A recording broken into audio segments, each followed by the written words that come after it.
Well, hey, welcome to the Sanders Kitchen. I'm so glad you joined Pam and I today. Oh boy, it's going to be a great recipe. Homemade ravioli. Stick around. You're going to watch it happen. Got the bread flour, the egg, a little salt, some olive oil. We're getting ready to make the dough before the stuffing. Let's get started. All right, let's get that flour. And there we have a couple of cups of flour. And I'm just going to give it a little pulse. Lay it down. I'll put my eggs in. About a tablespoon of oil.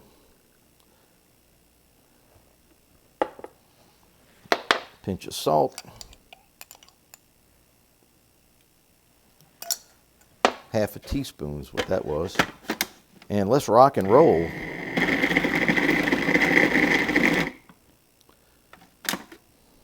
Boy, that didn't take long. That was beautiful.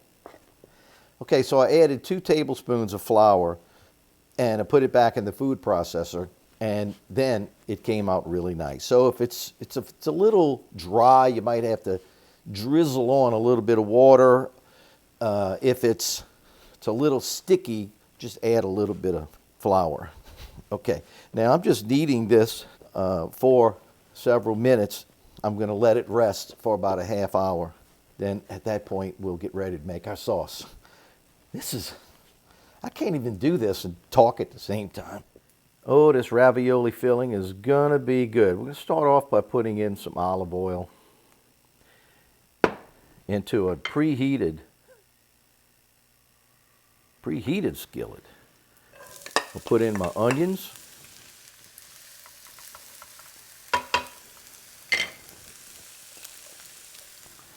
And my bell pepper.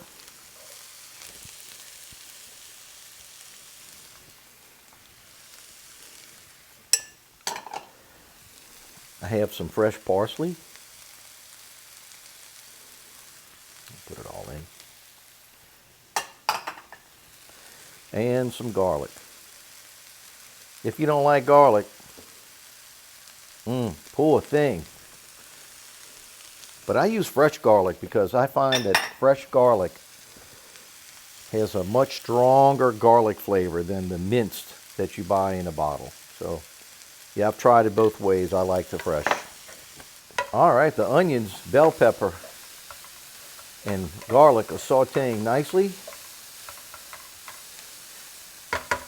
We've added a little salt. Now let's add in our Italian seasoning. And I'm crazy about this stuff. So I'll put in a couple of tablespoons. And so now, while the veggies are sauteing nicely, I'm going to add in the meat. Yep, this is a couple of pounds. I'm not exactly sure how much we'll use because I don't want to make 500 raviolis. But I'm putting it all in. And we'll just cook this down with the onions and the bell pepper. We'll mix it all in. You'll see what it looks like. It's going to look really good. And while the meat is in there, I'm going to go ahead and add in a pound of my homemade Italian sausage. All right, as you can see, we switched over to a 14-inch skillet. Kind of ran out of space on that other one, that 12-inch. I'm going to add in my tomatoes, my plum tomatoes, and a little bit of that sauce. And we'll use this fancy little tool to crush them up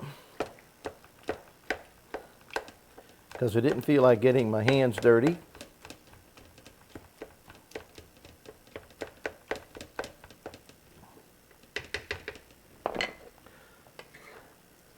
And we're almost done. We're in the home stretch. So at this time, I'll go ahead and add in fresh grated Parmesan in there. When all else fails, you go get the one that always works. This is the most delicious ravioli filling. I'm telling you, I love it. You know, you could put anything in raviolis. You can put lobster, bisque, crawfish. You could put ricotta cheese with, you know, egg and salt and pepper and parsley and all kind of, I mean, you could put a lot of stuff. But what we're doing is my grandmother's traditional meat recipe. So we're going to throw in a couple of eggs. Because, yep, this is just as a binder to help stick it all together, okay? And so we're going to mix that in. And of course, you know, I tasted it and made sure that I liked the way it tasted before I put the egg in, because I don't want to taste it with a raw egg. And now we're going to go in with some ricotta.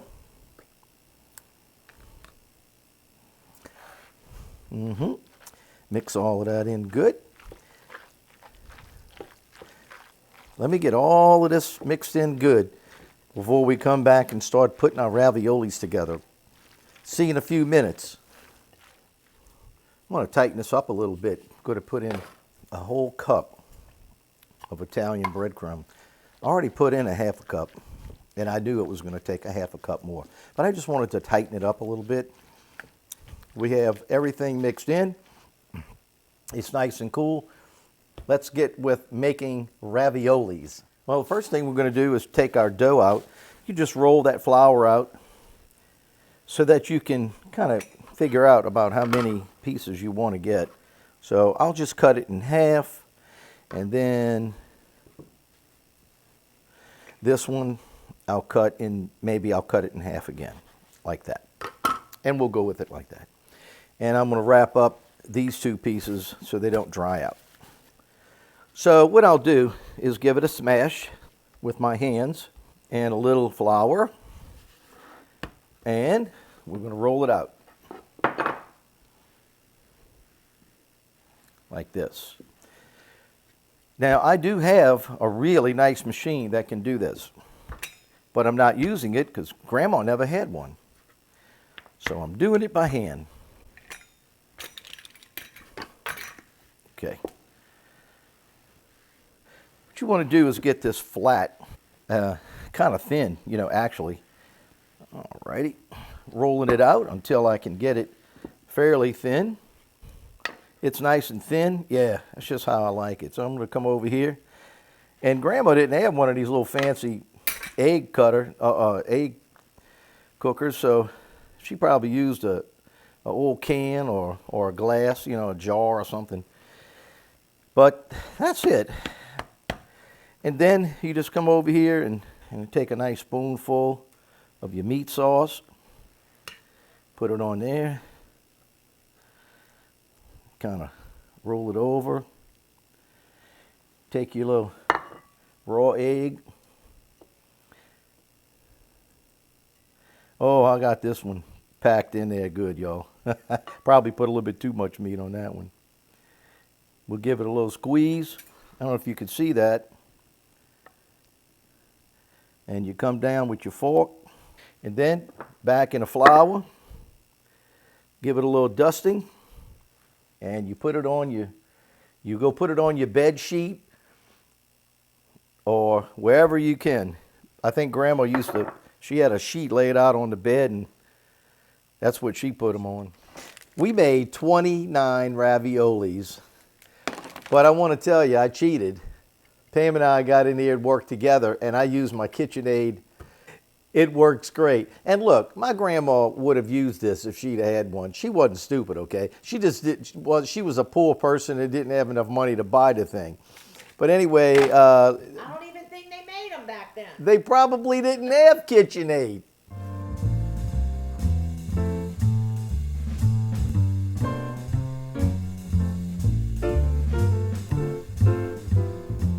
Ooh, buddy, wait till you see this.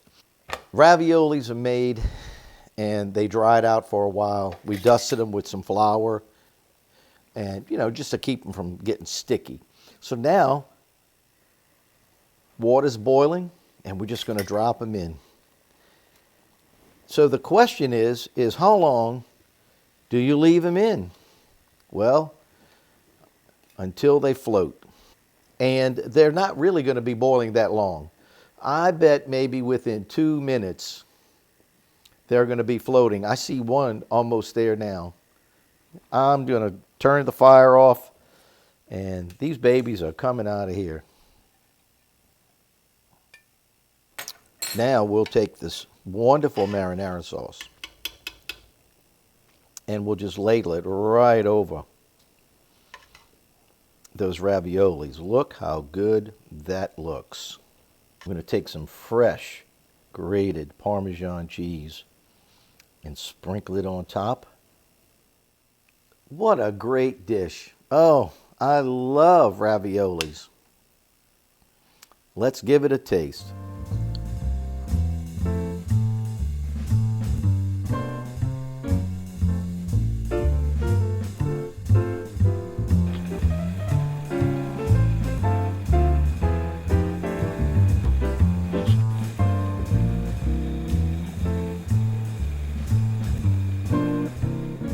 Well, we sure had a great time making raviolis for you guys today with a fantastic marinara sauce.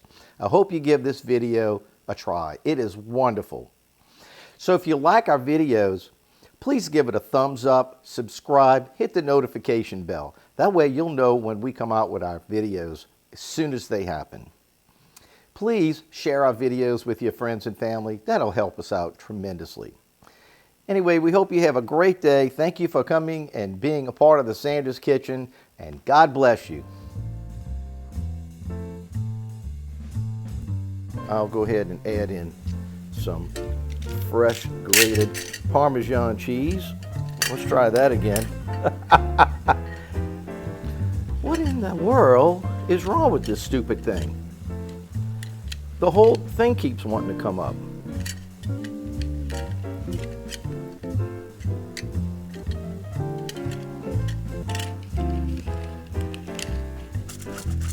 When all else fails, you go get the one that always works. What is that? God bless you.